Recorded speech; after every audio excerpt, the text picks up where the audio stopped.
start of the work is always hardest. To start the method. Where to start? How can I begin this journey? Well, I think it's a couple of very easy things you should do. Just try to meditate. Let's say 15 minutes every day. It's a good start. What we want to do is to calm our mind. Your mind is your biggest enemy.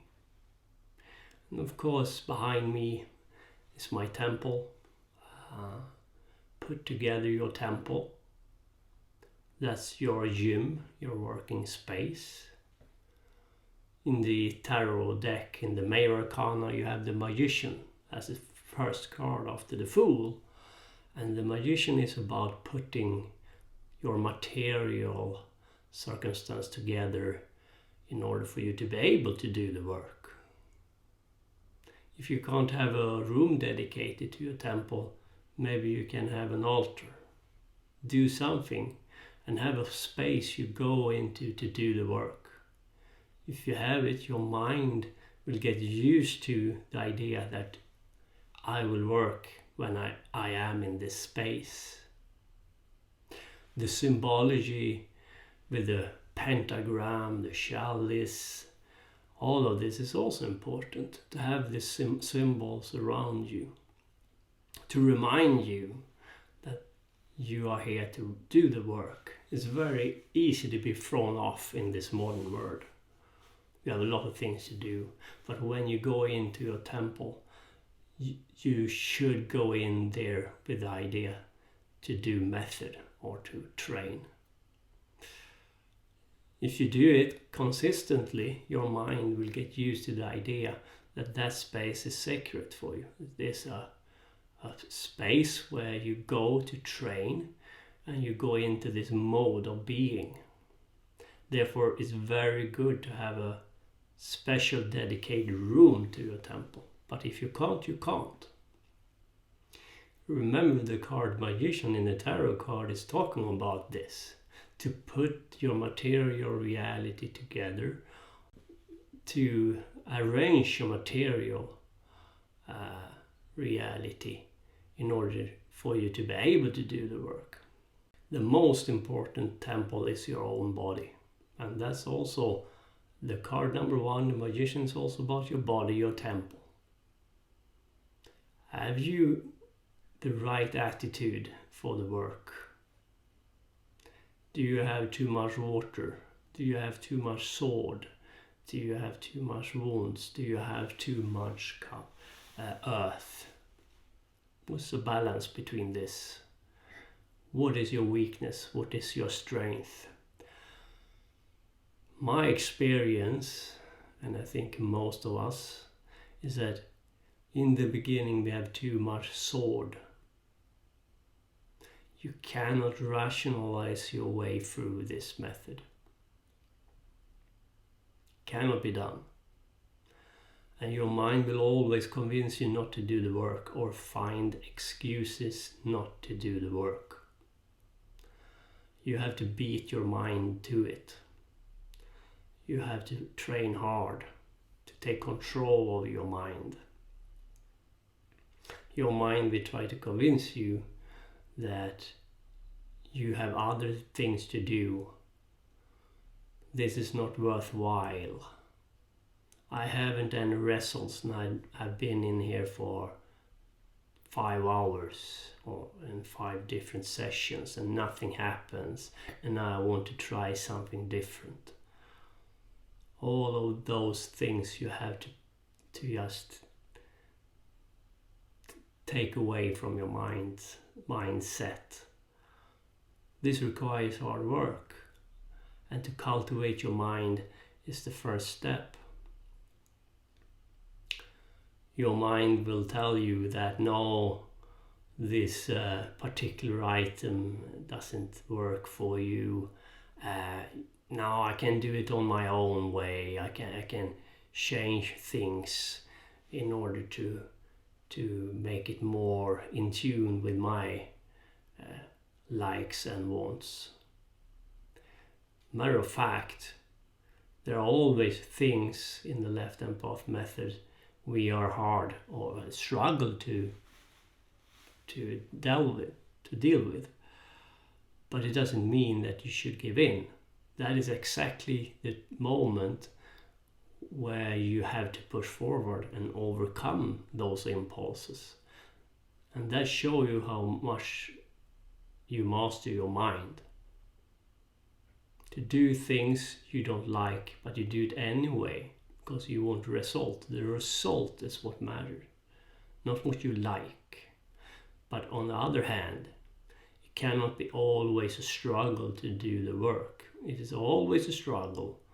If you find it very hard every day to go to the gym, to the temple, go into the method, then maybe this is not the right path for you.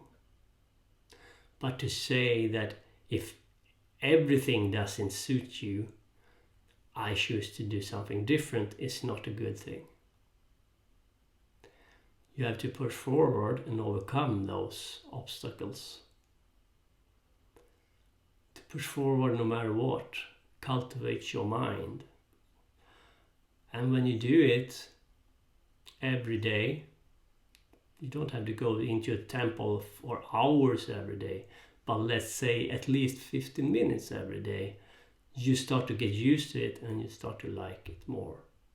And in the end, it has to become a lifestyle, because this is not a hobby. This is a lifestyle. If you're curious, you will not go very far into the left-hand path. It is okay to be curious, but then it is best to be honest. I am only curious, I want to know what it's about. I want to try it. But if you are a serious practitioner, you should dedicate every day to some work in your temple. And I know it's hard because our busy life is in the way and we have a lot of things to do, and you have your mind in your way. And your mind will try to convince you to do other stuff.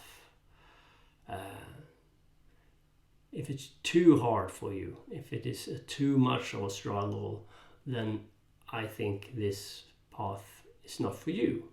But if you have minor things you have to overcome, then overcome them. Don't convince you that you can change them. First you have to learn how to play the guitar, and then you can improvise later on.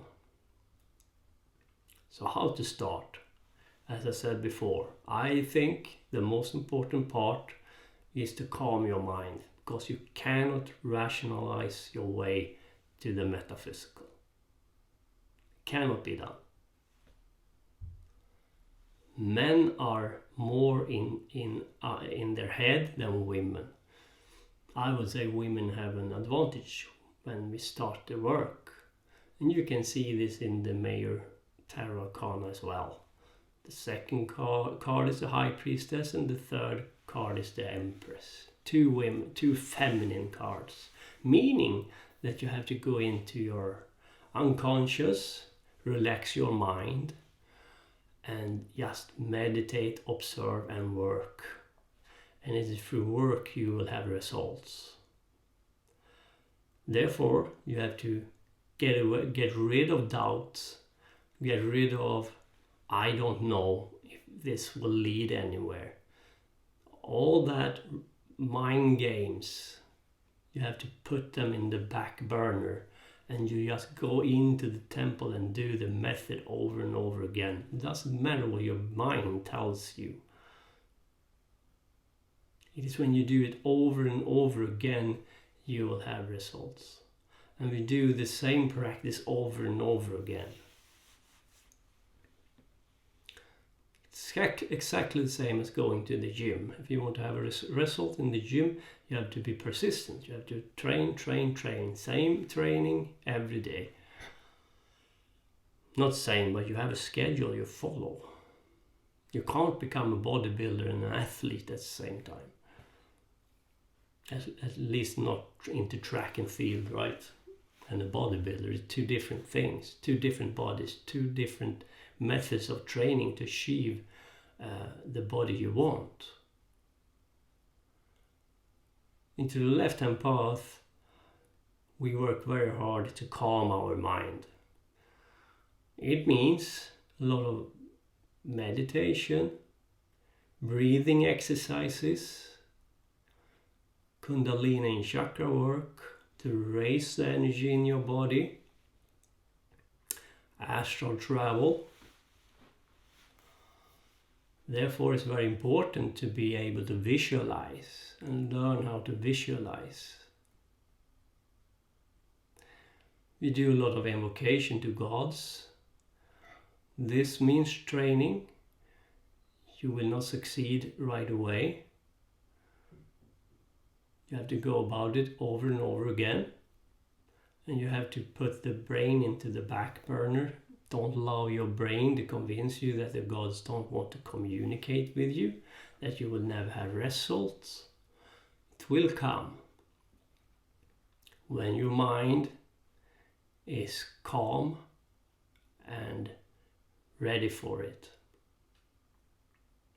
In the beginning, our mind wanders about.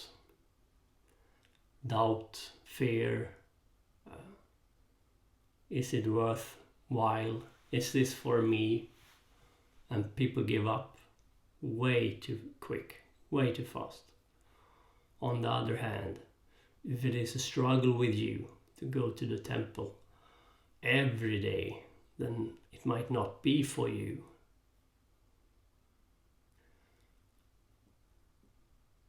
So when we do Kundalini chakra work, we do a left-hand path Kundalini chakra work. And we do it at least 4 or 5 times a week. That's a very important part of the left-hand path. And of course, the cliffotic tree is a very important part of the left-hand path. And I think the cliffotic tree is a very good, not start, because first you have to prepare for the cliffotic tree, but then I think it's a good start to go into the cliffotic tree. In order for you to be able to go into the cliffotic tree, you have to master a lot of different methods. You have to master your mind, calm your mind. You have to learn how to astral travel. You have to learn how to visualize, a lot of dream, magic, path working. And when you have results, you will have some profound results, and you will not be able to rationalize your way through it. Some people try to rationalize things. This happened just as a coincidence, or did I imagine this, or was it for real? Was I in the astral world? But it's very much in your face when you succeed. Therefore, I think it's a very good start to work with the cliffotic tree. But before you enter the tree, you have to prepare your temple, your body, and your outside temple. And the most important part is to calm your mind. Shut it down. You cannot rationalize your way through to the other side. It has to be done with method, with work, with practice, and to be active. And when I mean active, I don't mean an active mind, but an active body temple.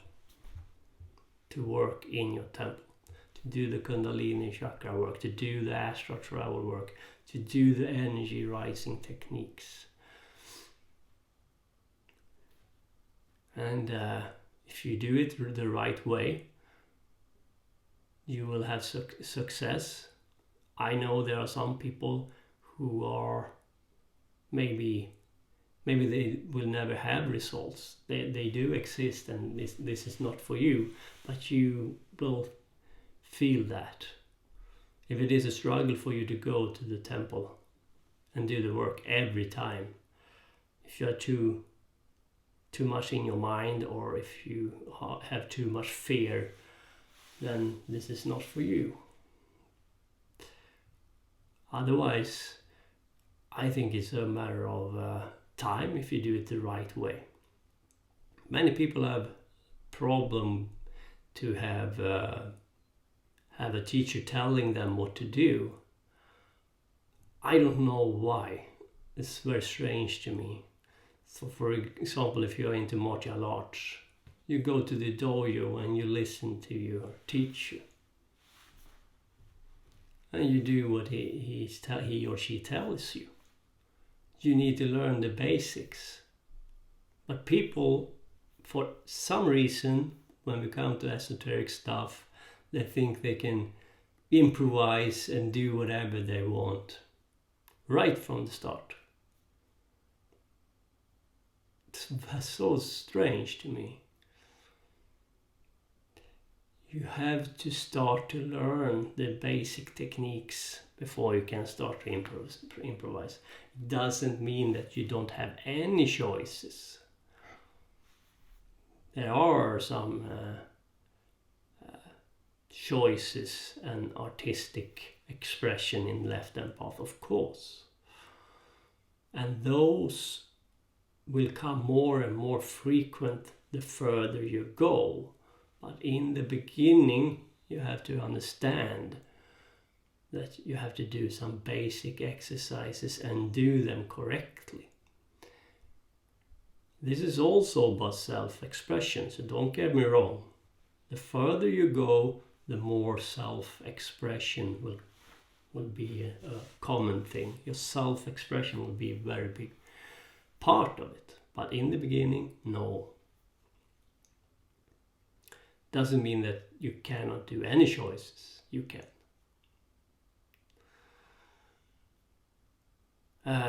So it's hard work, and if you manage to push through, and if you enter the cliffotic tree, a lot of things will happen. Also before that, because before we go into the tree, we want to have the gods as our guides and allies on our path to the cliffotic or in the cliffotic tree. Therefore, a lot of invocation is important. Invocation to different gods, to reach out to Lilith, Nama, Belial. All of that is very important. You want them as guides into the cliffotic tree. There are a lot of other stuff that is very good. If you do yoga, continue on with it. It's a very good energy rising method. Because we want to have some energy in our body when we go about our work, like invocation, for example. To do some energy rising techniques or methods before we go into invocation is a very good thing. I usually do Kundalini chakra work just before I go into invocation. The gods I think you should start to work with is Lilith, Nama and Belial. Lilith, you have to confront Lilith sooner or later if you go into the cliffotic tree. That's the first goddess we confront. And then Nama. Therefore it is good to do a lot of invocations to them and to feel that you have connection to them before you go into the tree. The cliffotic tree. Now, of course, you don't have to go into the cliffotic tree to be a left-hand path practitioner, but I think it's a good start. Belial is very important. He's very close to us, close to matter. Therefore, he's a good god to start to work with. Belial is considered to be to the north and to be bound up by the element or attributed to the element of earth. Nama is very pleasant, Lilith can come as a very harsh goddess. Here it is important to talk about fear, because if you think Lilith come at you because she want to punish you or hurt you, then you can draw the wrong conclusions. Lilith can test you. Lilith can tease you. Lilith can be a harsh teacher. If you stand your ground and you succeed and you push forward, succeed to push forward, then another Lilith will come. But she will always be there as a harsh teacher. Lilith is a little bit harsh. And Nama seems to be very pleasant. I mean, I've never had any bad experience with Nama. Doesn't mean that you can't, because we are all different. When Nama comes to me, she usually heals me, helps me with the energy work. I've never had any bad experience. On the other hand, I wouldn't say that the experience with Lilith is bad because they are harsh. Maybe that is what you need, that experience to overcome fear, doubt. She's testing you, she's teasing you.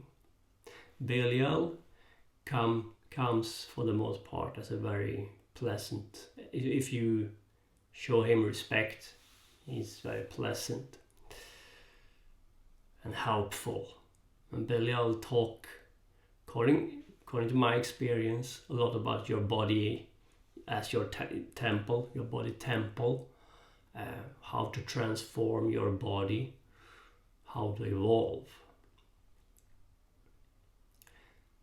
These gods is not necessarily interested in give you stuff like money, material goods. These gods are interested in your evolution and for you to go forward and push forward. And this invocations is very important.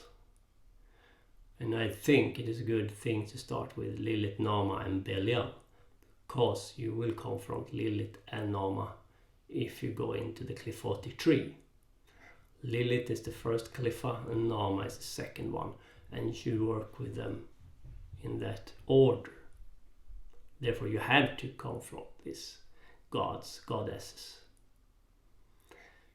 And as I said, you need your guides before you go into the cliffotic tree. To have contact with the gods is a very important thing.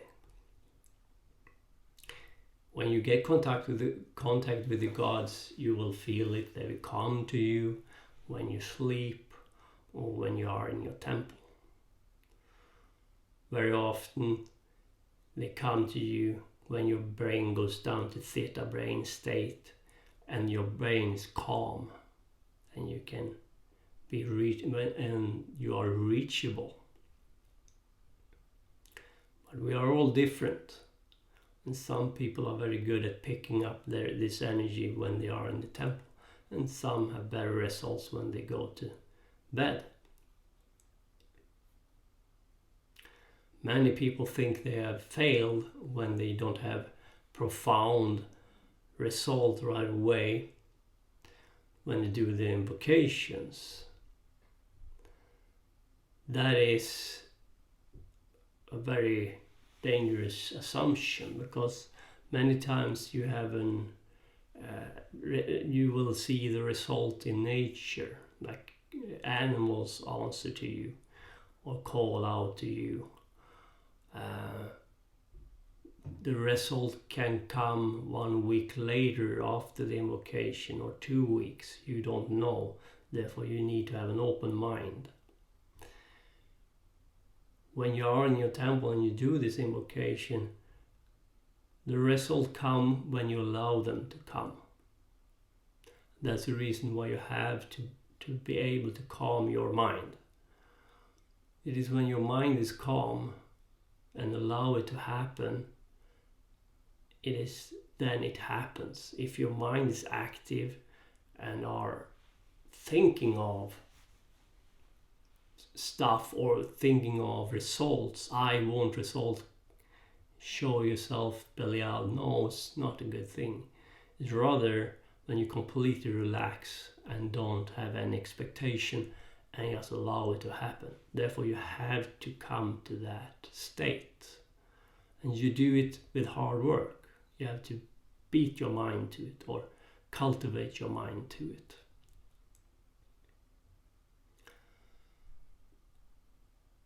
I hope I made some sense today, and next time I will go more into details with different methods.